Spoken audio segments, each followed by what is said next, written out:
Infirmerie.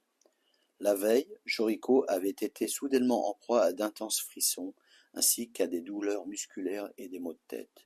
Puis la fièvre était montée très vite à 40 degrés passés.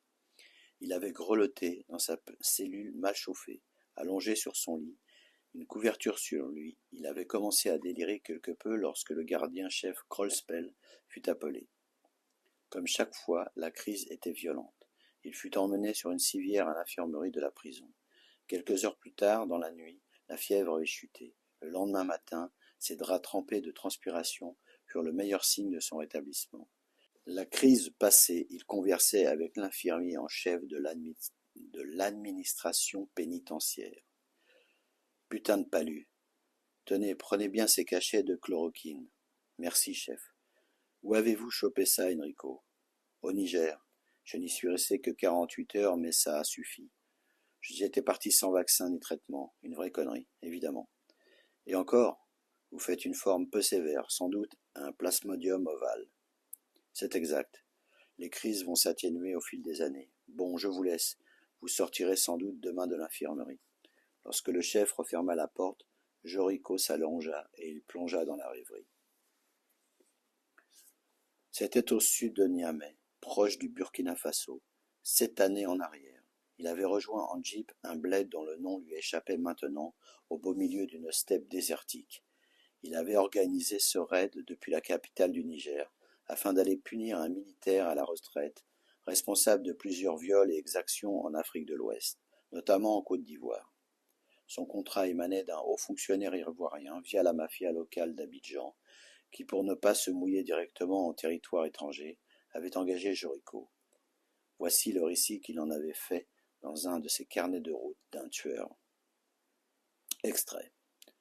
Il faisait une chaleur à crever, et j'étais vêtu comme un peul. Je fonçais vers la frontière du Burkina Faso. J'observais des buffles et nombre d'antilopes aux alentours, et aussi des lionnes affalées sous un arbre isolé. Dans ce paysage sauvage, je me sentais l'âme d'un prédateur à la recherche de sa proie. Je devais logiquement à un moment voir apparaître à l'horizon sud-ouest la Land Rover marron crème de ma cible. Elle roulait sur la piste en sens inverse, en remontant du Burkina Faso. Je savais par un informateur que l'homme était armé de 2 fusils de chasse Vernet-Caron. Je ralentis fortement afin de le voir venir et de soulever le moins possible de poussière avec mon véhicule. Je stoppais net quand un nuage de sable s'éleva à l'horizon vers un ciel bleu-violet.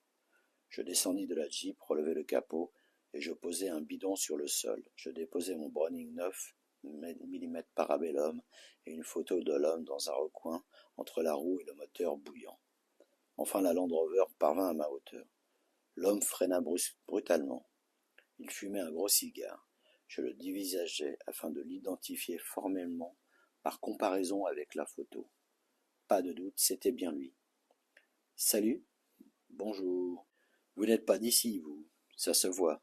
Un problème? Je devrais m'en sortir, merci. Ah bon? Mais pas vous. L'homme me regarda surpris et interrogateur. En un éclair, je me saisis de mon Browning et lui tirai une balle en pleine tête à bout portant. L'habitacle se transforma en un bain de sang. Le plus rapidement possible, je poussai la lande, tant bien que mal, sur le bord de la piste et ouvris la porte en grand côté passager. L'après-midi touchait à sa fin. La nuit allait tomber. Je fis demi-tour pour rejoindre Niamey et fonçai vers l'aéroport. Je ne croisais personne à cette heure sur la piste. Mon vol vers Paris m'attendait en début de soirée. Dans l'avion, je pensais furtivement à quelques charognards qui viendraient dans la nuit déchiqueter le cadavre de l'homme. Joricho avait réintégré sa cellule. Depuis quelques semaines, il se prenait d'un vif intérêt pour la philosophie. Grâce au chef Krollspell, qui lui avait parlé avec toute la passion qui le caractérisait de son admiration pour Nietzsche, Joricho cherchait, à l'aide de ses articles, des dictionnaires encyclopédiques en sa possession, à en savoir plus sur cette étrange discipline pour lui que l'on nomme philosophie.